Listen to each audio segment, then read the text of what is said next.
안녕하세요. 오늘도 사연살롱을 찾아주셔서 감사합니다. 저는 아이 하나를 키우며 사는 평범한 30대 여자입니다.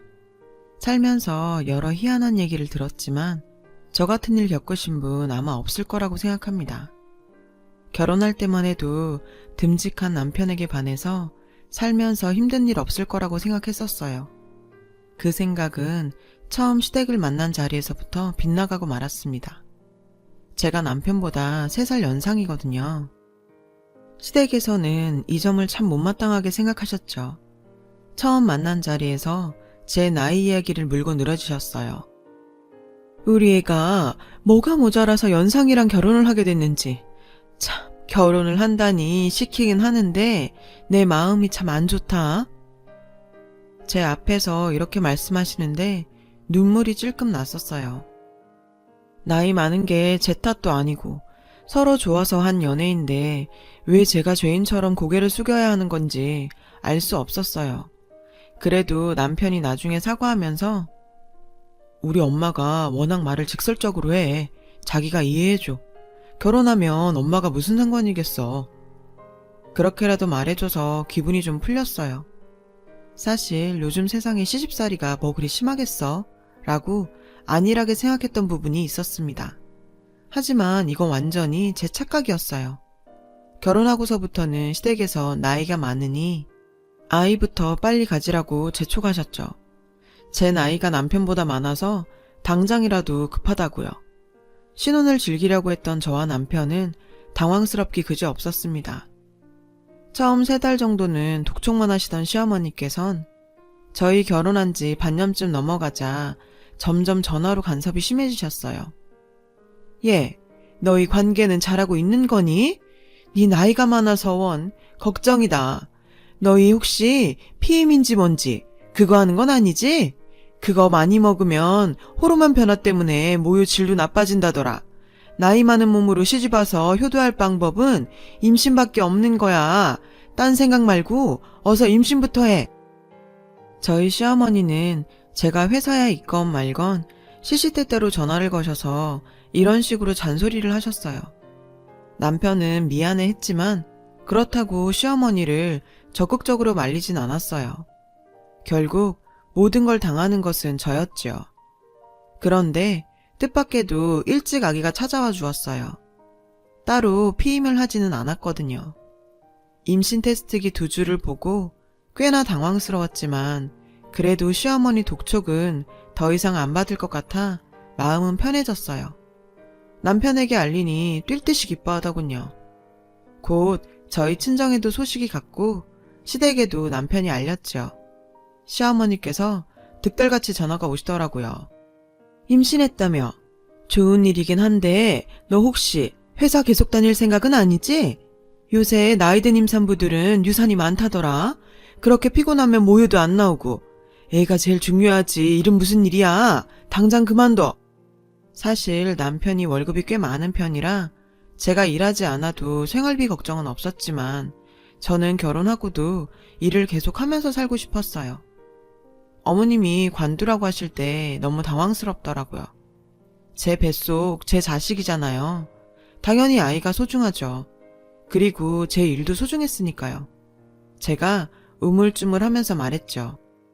어머니, 근데 제가 하는 일이 그렇게 강도가 센 일도 아니고요. 대부분 앉아있는 일이고 또 저는 일하는 게 좋아서요. 일은 계속 해야 할 것 같아요. 그렇게 말하자마자 전화기에서 불이 났습니다. 얘, 넌 어떻게 된 애가 뱃속 아이보다 네 일 걱정이 먼저니? 그리고 시어머니가 관두라면 고분고분 관두겠습니다 하는 거지. 무슨 잔말이 많니? 네 나이가 어리면 내가 관두라고 하겠어? 나이 많은 여자들은 자궁이 약해서 유산되기 쉬우니까 내가 그러지. 네가 나이만 어렸어 봐라. 내가 이러겠니? 여러 말 할 것 없어. 당장 그만둬. 어머니는 막무가내셨어요. 회사에서 한바탕 당한 저는 울면서 남편에게 전화를 했습니다. 남편에게 말하니 푹 한숨을 쉬면서 이러더군요. 엄마가 걱정이 많아서 그래. 자기 나이는 그냥 하는 소리시겠지. 나이보다 일이 힘들어서 아이 잘못될까봐 그러시는 거야. 엄마가 워낙 말을 세게 하는 편이잖아. 자기가 이해를 하고. 근데 나도 자기 일하는 건 엄마랑 생각이 같아. 일은 관두는 게 어떨까? 어차피 아이 낳으면 육아휴직 써야 하고. 그러다 보면 회사 다시 나가기도 힘들잖아. 제 편이 될 거라고 생각했던 남편이 애매한 입장을 내니 저도 생각이 많아졌어요. 제가 일하는 게 정말 잘못된 일인가 싶었고요. 결국 임신 중반쯤 일을 관두게 되었습니다. 제가 애착을 갖고 하고 싶었던 일인데 관두고 회사에서 짐을 싸고 나오려니 참 눈물이 나더라고요. 결혼이 이런 건가 싶었고요. 진작 결혼한 제 친구들에게 물었더니 친구들이 조언을 많이 해주었어요. 결혼 생활이란 게 원래 그런 거라고요. 희생도 하고 양보도 하고 그런 거고, 아이 낳으면 더 양보할 게 많아진다면서 저만 생각하고 살 수 없다고 그러더군요. 그 얘기를 들으니 마음이 좀 진정이 되었어요. 이렇게 된 거 푹 쉬면서 태교에 전념하자 싶었습니다. 그런데 그조차도 어느 순간부터 시어머니의 간섭으로 여의치 않아졌죠. 임신 중기부터 집에서 쉬기도 하고 몸이 무거워지니 잠이 많아졌어요. 그런데 시어머니께서는 제가 낮잠 자는 것을 못마땅해 하셨어요. 얘, 너는 이제 집에서 놀면 일찍 일어나서 반찬도 좀 하고 청소도 하고 그래야지 어떻게 집에서 잠만 자니? 어느 순간부터 시어머니께선 저희 집 비밀번호를 물어보시고 번호를 누르고 불쑥불쑥 오시곤 하셨어요. 제가 자고 있으면 이불을 걷어내고 저를 깨워서 혼을 내셨죠. 너 너무 늘어져 있는 거 아니니? 안 그래도 임신해서 살도 많이 쪘는데 요새 젊은 임산부들은 다 자기 관리해서 임신해도 몇 킬로 안 찐다는데 넌 벌써 10킬로도 넘게 찐 것 같다 얘? 도대체 어쩌려고 그러니? 그러다 우리 애 딴짓해도 너 할 말 없는 거야? 그날은 잠에서 깨우시는 것도 좀 짜증났고 말씀이 너무 심하다 싶었습니다. 저도 신혼 초부터 참고 참던 말을 쏟아냈어요. 어머니, 이제 저희 집에 불쑥불쑥 찾아오지 마시고 연락 주고 오세요. 그리고 임신하면서 찐 살은 제가 알아서 뺄 테니 간섭 안 하셨으면 좋겠어요. 그 얘기를 듣더니 저희 시어머니 눈에서 불꽃이 일더라고요. 나이도 많은 게 어쩌고 저쩌고 험한 말을 쏟으시더니 문을 쾅 닫고 가버리시더군요. 속은 좀 시원해졌지만 괜찮을까 싶었는데 역시나 1시간쯤 후에 남편 전화가 오더라고요. 받았더니 남편이 마구 화를 내면서 저한테 그럽니다. 당신 대체 엄마한테 뭐라고 했길래 엄마가 울고불고 난리가 난 거야.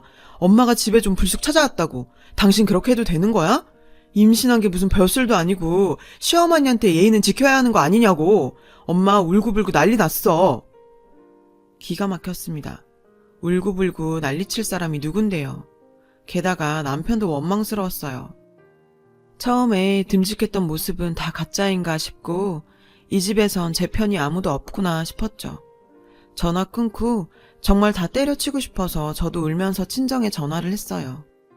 친정에다 그런 얘기 하고 싶진 않았고 또 집안 싸움 될까봐 저만 눌러 참고 있었는데 남편과 시어머니는 한편이 돼서 제가 이렇게 괴로운데 아이에게도 좋을 건 없겠더라고요.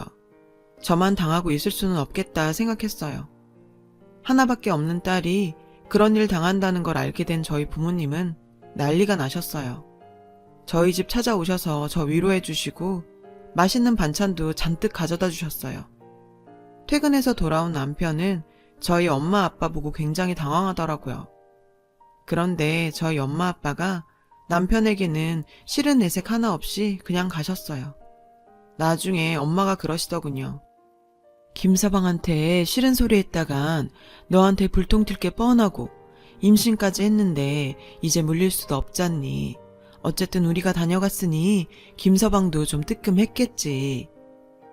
엄마 말 따라 남편은 한동안 저에게 좀 잘해주었어요. 아무래도 눈치가 좀 보였겠죠. 엄마 아빠는 미운 놈 떡 하나 더 준다는 심정으로 사위 영양제며 사돈 영양제, 좋은 음식들을 선물로 보내셨어요. 그 심정 지금 생각하면 정말 속이 쓰립니다. 딸 가진 부모라는 게 그런가 봐요. 어쨌든 무사히 임신 기간을 지나 저는 건강한 딸아이를 낳았습니다. 그 과정에서 참 많은 일이 있었죠. 예정일보다 한 달이나 일찍 양수가 터졌어요.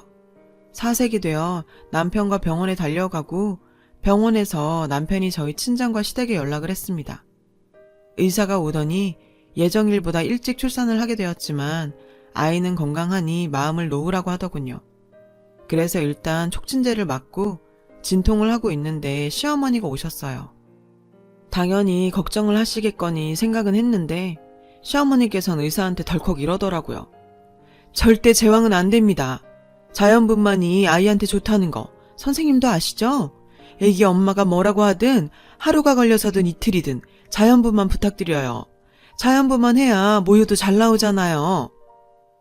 진통하느라 끙끙 앓고 있는 제 앞에서 그런 말하는 시어머니가 너무 원망스러웠어요. 꼬박 10시간을 진통을 했는데 의사가 고개를 절레절레 젓더라고요. 남편도 걱정이 되어 의사에게 계속 수술해야 하는 거 아니냐고 물어보는데 시어머니는 계속 옆에서 꼭 자연분만 해야 한다고 강하게 말하셨어요. 저는 더 이상 못하겠다고 울고불고 난리가 났는데 시어머니는 혀를 차면서 제가 참을성이 너무 없다고 그러시더군요. 나는 애 낳을 때 하루도 넘게 진통했다. 이제 10시간인데 뭐 죽겠다고 해야 다니니? 네가 엄마라면 아이 생각해서 당연히 자연분만 해야지. 몸에 칼 대서 너한테고 애한테고 좋을 게 대체 뭐니? 그렇지만 결국 15시간째에 의사가 이대로는 안 되겠다고 수술을 해야 한다고 밀어붙였어요. 의사가 고마워서 손이라도 잡고 싶더라고요. 의사가 수술 준비하면서 저런 시어머니들이 종종 있어요.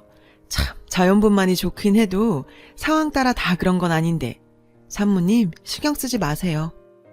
어쩜 가족인 시어머니보다 의사가 제 마음을 더 헤아려 주시더군요. 무사히 아이를 낳고 이틀을 꼬박 침대에서만 생활하다 사흘째부터 슬슬 몸을 움직이고 아이도 안아보았어요. 비록 임신 기간 동안 힘든 일이 많았지만 내 새끼라 그런지 정말 금쪽같이 이뻤어요. 간호사가 와서 이제 슬슬 모유 수유 준비하자고 하더군요. 안 그래도 가슴에 젖이 차서 무거워지던 찰나였어요. 간호사가 웃으면서 얘기하더군요. 시어머님께서 신신당부하고 가셨다고요. 아이 모유 꼭 먹이라고요. 할머니가 손녀 사랑이 대단하다면서요. 그 이야기를 듣는데 참 어이없더라고요. 제가 어련히 알아서 잘할까봐 모유 수유까지 간섭인가 하고요. 어쨌든 저도 모유 수유를 꼭 하고 싶었기 때문에 나흘째부터 아이에게 젖을 물리기 시작했어요. 그런데 아이가 빠는 힘이 약한지 모유를 잘 먹지 못하더라고요. 조리원으로 가서도 모유를 유축해서 아이에게 먹이고 여의치 않을 때는 분유도 먹였어요. 시어머니께서 저한테 전화하시더니 얘 모유 먹이고 있니? 네 어머니 먹여요. 근데 아이가 젖 먹는 법을 아직 잘 몰라서 분유도 같이 먹여요. 얘 그럼 모유 잘 짜더라. 그거 귀한 거야 알았지? 모유 무조건 먹여야 해. 얼려뒀다 먹으면 되니 잘 보관해둬라. 모유에 그렇게 집착하는 시어머니. 참 이해가 안 됐지만 남편은 천하태평이었어요. 아니 모유가 좋은 건 사실이잖아. 엄마가 애한테 해로운 거 시키시겠어? 모유가 좋으니 먹이라는 거지. 얼마나 손녀가 이쁘면 그러시겠어? 그러면서 아이를 안고 허허 웃더라고요. 조리원에 2주간 있다가 집으로 왔습니다. 집에서 아이를 보는 건 그야말로 전쟁 같았어요. 아이 보는 게 그렇게 힘들 줄은 몰랐어요. 새삼 저희 엄마 생각도 나고 시어머니도 좀 이해되더라고요. 그렇게 귀하게 키운 아이니 커서도 그리 신경을 쓰시나 싶었네요. 이런 게 부모 맘이구나 싶고 다시 시어머니와 잘 해보고 싶은 생각도 들었어요. 또 어머니께서 저희 집에 가끔 오시면서 아이를 1시간 정도 봐주시고 그러셨거든요. 그래서 저도 마음의 앙금이 좀 풀어지려던 차에 그 일이 터지고 말았죠. 어느 날 어머니께서 오셔서 저보고 좀 자라고 왜 안 자냐며 계속 권하시더라고요. 그동안은 어머니가 아이를 봐주셔도 저도 옆에서 거들거나 제가 보거나 그랬거든요. 어머니가 못 믿어서 그런 게 아니고 아이가 익숙치 않으시니 보채면 힘드시니까요. 그런데 그날따라 저한테 자라고 워낙 권하시길래 저도 지난밤에 아이가 울어대서 잠을 못 잤던지라 어머니께 감사하다고 하고 낮잠을 좀 청했어요. 아주 꿀같은 낮잠을 잤었죠. 아이 낳고 한 번도 그리 편하게 못 잤었는데 피로가 싹 풀리더군요. 거실이 조용하길래 나가보니 아이가 깨서 아이 침대에서 혼자 모비를 보면서 놀고 있더라고요. 어머니가 어디 가셨나 눈이 휘둥그레서 찾았는데 부엌에서 뭔가 달그락거리는 소리가 들리더라고요. 설거지나 그런 걸 하시는 건가 싶어서 별다른 기척 없이 부엌에 들어갔는데 목격한 광경은 충격적이었어요. 어머니가 아이 젖병을 들고 모유를 마시고 계셨어요. 아이처럼 젖병에 모유를 빨아먹고 계시는 거예요. 깜짝 놀라서 어머니 뭐 하세요? 라고 물으니 어머니가 깜짝 놀라시면서 저를 보더니 겸연쩍게 웃으시더라고요. 너 깼니? 어머니 지금 제 모유 드시는 거예요? 도대체 뭐 하시는 거예요? 생각해보니 제가 그동안 유축한 모유가 가끔 숫자가 안 맞는다고 몇 번 생각했었거든요. 항상 시어머니가 왔다 갔을 때 그랬던 겁니다. 그게 돌이켜보니 시어머니가 제 모유를 그동안 먹고 있었던 거더라고요. 아연질색해서 보고 있는 저한테 시어머니께선 웃으면서 그러시더군요. 모유를 먹으면 갱년기 여자한테 좋다더라. 피부에도 좋고. 어차피 아이가 많이 먹지도 않아서 남아서 버리게 생겼는데 내가 먹었지 뭐. 괜찮지? 괜찮을 리가 있나요? 저는 그 자리에서 펄쩍 뛰었습니다. 어떻게 애 먹일 모유를 드실 생각을 하시냐고 마구 따졌더니 처음엔 겸연쩍어 하시던 시어머니께서 오히려 나중엔 화를 내시더라고요. 아니, 버리게 생겨서 내가 좀 먹을 것 같고 뭘 그리 야단이니? 이깟 모유가 뭐라고 시어머니한테 그것도 못 주니? 내가 뭐 대단한 걸 뺏어 먹은 것도 아니고 애 봐주는 값이 이것도 안 되니? 가끔 오셔서 애 1시간 봐주시고 그걸 모유값이라고 하다니 모유값이 문제가 아닌 걸 모르시는 건지 제가 너무 화가 나서 시어머니를 집 밖으로 내쫓아버렸어요. 소름이 다 끼치더라고요. 요새 먹을 게 얼마나 많고 영양제도 많은데 무슨 갱년기라고 모유를 먹나요. 그러고 나니 신혼 초부터 시작해서 저한테 자연분만 강요하던 것, 모유 수유하라고 강조하셨던 것들이 모두 제 모유를 드시려고 한 계산이었던 거죠. 그날 퇴근한 남편에게 있었던 일을 그대로 다 얘기했습니다. 과장하거나 축소하는 것 없이 전부 얘기를 했어요. 그랬더니 남편이 한숨을 푹 쉬더라고요. 전 이 정도 되면 당연히 시어머니를 탓할 줄 알았어요. 그런데 그게 아니었어요. 당신, 그래서 우리 엄마가 그거 좀 먹었다고 그렇게 화가 났냐? 애 봐주시러 오신 엄마를 내쫓기까지 하고. 진짜 당신 시어머니한테 너무한 거 아니야? 어디다 얘기해봐. 우리 엄마 잘못했다는 사람 있나? 어느 며느리가 시어머니를 내쫓냐? 넌 인정도 없냐? 그 말을 듣는데 뚜껑이 열리더군요. 이 남자 믿고 더 이상 못 살겠다는 생각이 들었네요. 이 집에서 퇴정해줘야 할 사람은 저라는 생각이 들었어요. 남편은 멈추지 않고 계속 저를 탓하는 말을 하더군요. 모유가 무슨 금싸라기도 아니고 모유 그까짓 거 계속 나오는데 그게 아깝다고 그렇게 난리냐? 엄마가 갱년기라 힘들어하는데 며느리가 돼서 챙겨주진 못할 망정 엄마를 내쫓냐? 당신 진짜 그러는 거 아니야. 그리고 나도 좀 먹었어. 엄마가 좋다고 몇 잔 주길래 나도 좀 먹었다고. 그래서 뭐? 나도 쫓아내려고? 그 말을 듣는데 이 집은 진짜 상식이 없구나 싶더군요. 남편한테 통보했습니다. 아니, 당신은 나갈 거 없어. 내가 나가면 되겠네. 그래, 내가 비정상이니까 내가 나간다고. 당장 아이 싸매고 저희 친정으로 왔어요. 친정으로 와서 핸드폰을 확인해보니 남편이 갖은 요구라고 어디 너 혼자 잘 먹고 잘 살아보라는 둥 문자를 보내놨더군요. 저희 친정에선 산후조리도 제대로 못한 제가 퉁퉁 부어 나타났으니 깜짝 놀라셨어요. 제가 시어머니 얘기를 하니 엄마가 질색을 하시더군요. 아니, 사돈이 미쳐도 단단히 미쳤구나. 어디 먹을 게 없어서 애 모유를 먹어. 그리고 김서방도 먹었다고? 세상에 미친 집구석이구나.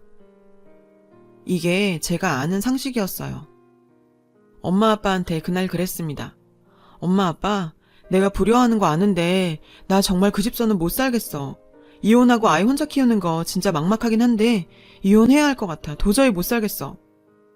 그렇게 이야기하고 눈물 짓는 저를 엄마 아빠는 보듬어 주셨어요. 저희 아빠 보수적인 분이시지만 딸내미가 못 살겠다고 하니 의외의 반응이시더군요. 그래, 인생 긴데 뭐하러 거기다가 허비하냐. 그만 살아라. 살다 보면 별일 다 있어. 이런 걸로 좌절할 거 없어. 얼마든지 혼자 잘 살 수 있는 세상이야. 아빠가 그렇게 말씀하시니 속이 좀 후련하더라고요. 그날부터 저는 이혼 절차에 대해 알아보기 시작했어요. 남편도 저처럼 시댁 못 모시는 여자랑은 살기 싫다고 짐 찾아가라고 그러더라고요.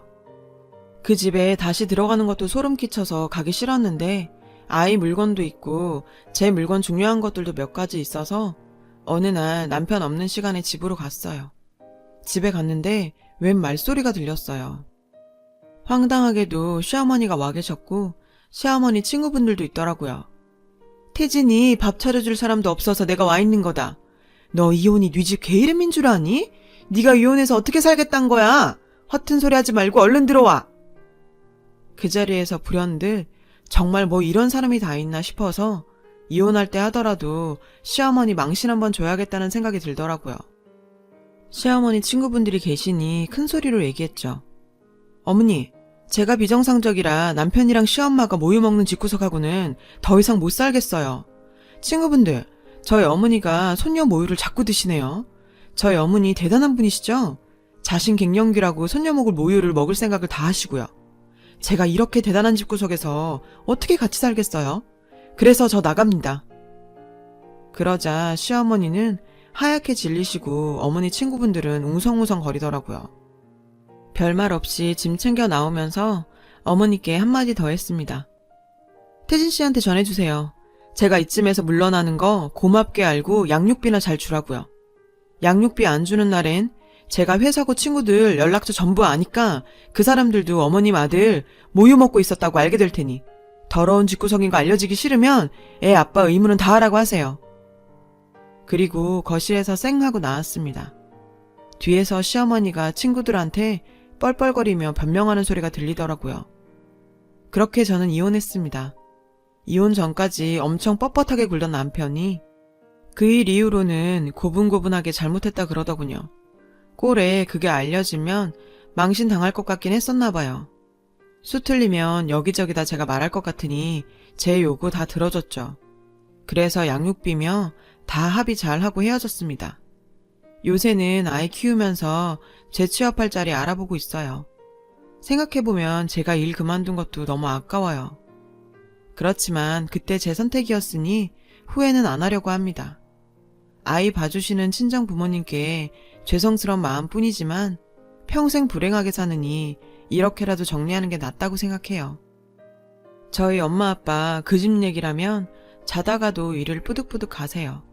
다시금 생각하는 건데 제 딸아이는 나중에 반대하는 결혼은 절대 안 시키려고요.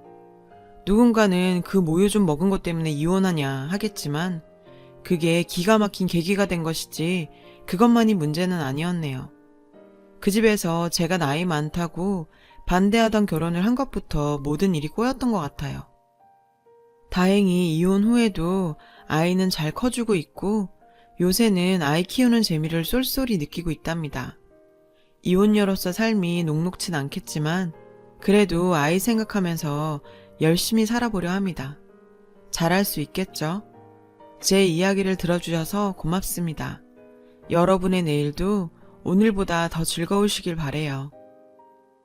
여러분, 사연 댓글에 응원과 현명한 조언 부탁드려요. 좋아요, 구독은 저에게 큰 힘이 됩니다. 오늘도 좋은 일 가득하세요.